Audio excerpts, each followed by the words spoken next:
Have you heard of a freelancer? What would you call a freelancer? You think of a guy in his basement, maybe doing some work, maybe not. Freelancer, I think, is an under-tapped market for MCA people. And when I say MCA, you know, I mean the whole industry here. We're talking MCA, which is merchant cash advance, alternative-based finance, any kind of revenue-based financing. It's a market that I really think needs to be looked at closer. I'm Jordan Hansen. This is Beyond Banks with Cobalt Intelligence. Today we're going to talk about how we should think about MCA for freelancers. Now, I think freelancers are a market that really is an under-tapped area, like I said, and really there's millions of those and it's rapidly growing. You can call them independent contractors, freelancers, gig workers, creators. The creator economy is growing. We hear that all the time. These people need financing for a lot of their things, a lot of their growth as they go through this, and they're overlooked by banks certainly. Traditional lenders are not understanding them, because obviously their financial needs, they're going to have a hard time getting a business. If a YouTube guy goes into a bank and says, hey, I'm a YouTuber, can you come over here and help me with my financing? You know, there's no way that bank's going to help them. But because you, MCA, alternative business lenders, you guys know you can do this. You can look at their bank statement and you can see that revenue come in. You can help them out. I mean, I just think of like me, myself as a business owner, a software business owner. If I go to a bank and ask for a loan based on what I have, based on my tax returns, there's no way they're going to give me something. But you think Stripe, they see my revenue come in there. They're doing revenue-based financing and they're offering me lots of money. And so this is a very similar thing for you as MCA people, merchant cash advance professionals. So as you think about this, let's go through this. So let's talk about what are freelancers. So freelancers, they're in all kinds of industries. They're a working population and they're widely present. More than a third of the US population are freelancers or independent workers. And we can see these numbers continue to grow as technology advances. People are going more remote. The economy is evolving, work ethics, approach, they have a different, the whole thing is changing. People are traveling to the office less and they want to do a lot more work at home. Now, when I say a third, does that sound crazy? It's really not. When you think about the fact that 1 in 10 of people rely on this job as their main source of income, that means the rest of them are just kind of doing them on the side. So let's go through some descriptions of a freelance worker. Here they are. They're younger than a traditional workers. They're slightly more educated. They're more likely to live in urban areas. So we're talking bigger cities. Like I said, 1 in 10 rely on a freelance job as their main source of income. Others use these independent contractor jobs to supplement other income streams. Maybe they're living the dream and they want to build this business on the side and it's growing. And many have established LLCs for billing. So LLCs for billing, and others work as regular individuals. So sometimes they're just working like a normal full-time job, and sometimes they're doing LLC work as just a normal individual. Now, obviously, when we're doing this background check, this due diligence, we have to be careful. They have to make sure really they are registered as a business. There's different concerns with this. We'll do a video on that in the future. But let's talk about the needs for freelancers. Now, the interesting thing about freelancers is because they're like a service-oriented business, they may not always need financing that often, but these opportunities still arise. Sometimes they see an opportunity in their market where they need to hire someone to really take advantage of that opportunity, expand, grow. Maybe they want to open an office even because they're doing that well. That is a time when they may need some of this financing. And sometimes they have inconsistent earnings, but you can look back and see through their bank statements, you'll be able to see that there's where that revenue is coming in and you can lend against that. And so there's a time when they're going to need a fast cash infusion and banks will not support them. So this is a good chance for you to help. And some obvious reasons why freelancers get denied, it's really not anything special. If you think about it, the reasons are the same as any of the other businesses you're working with. You MCA people, there's people in this industry, you understand how this works.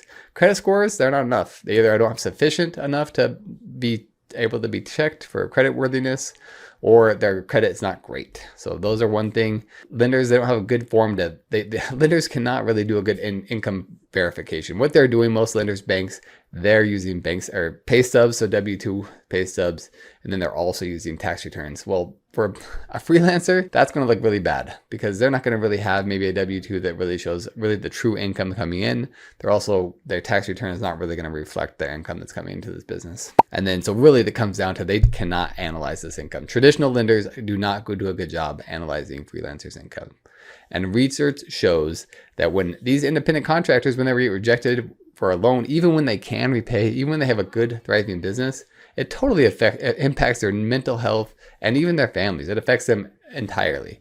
So this is really something to think about, that you're really doing these business owners a really a big service, helping them out get access to funding that they need. We have to look at the pros and cons as you're targeting these freelancers. The pros are this market is growing like crazy. Anyone your young nephew, whatever, he's over there being the Insta influencer. And I say he, right? We know it's probably a she that's being the Insta influencer. Any of those things, that's a creator economy. And right now they're nothing, but some percentage of those people are going to grow into someone that really has a full-time job. They're going to be YouTube. They're going to be a creator, a gig worker. Maybe they're a graphic designer working on things on the side, and they need a new camera to be able to do their work, or some new software, whatever their needs are. They need to go through and get that alternative financing.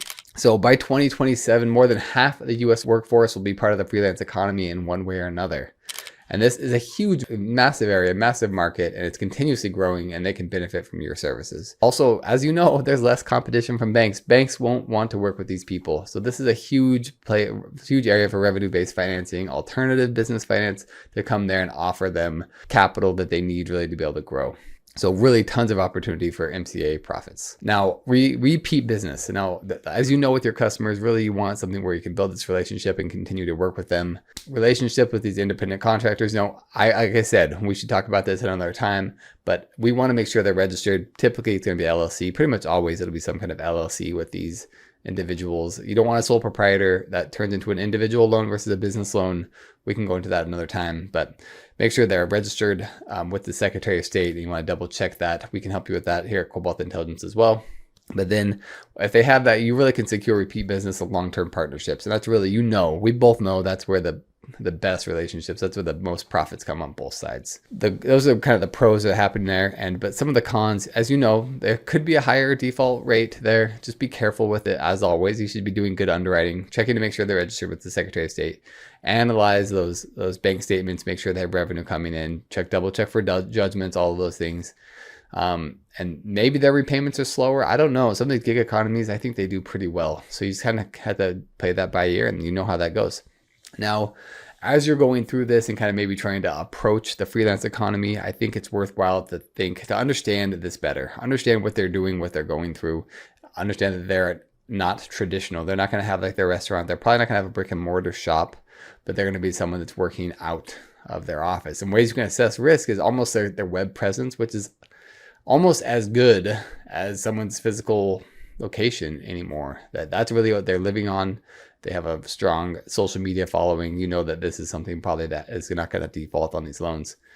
Now, also maybe you can help them with financial education support, help them as they're navigating this business world, and use your non-traditional underwriting and risk assessment model as you go through this. As we've talked about, I mean, this is what you're doing all the time. This is your bread and butter to be able to navigate this and assess this. And then just be, careful with your data sources. Like I said, you should be doing social media searches for them. Obviously, check the Secretary of State, check court judgments, these items that we can help with, and you can help assess that to make sure that there's not any concerns there. I'm Jordan Hansen from Beyond Banks with Cobalt Intelligence. We're really trying to help bring out more news articles and more things that are really helpful for this industry, the alternative business financing industry. If you could just like and subscribe, this has been helpful at all for you, that'd be great. And we'd love to hear more from you in the future.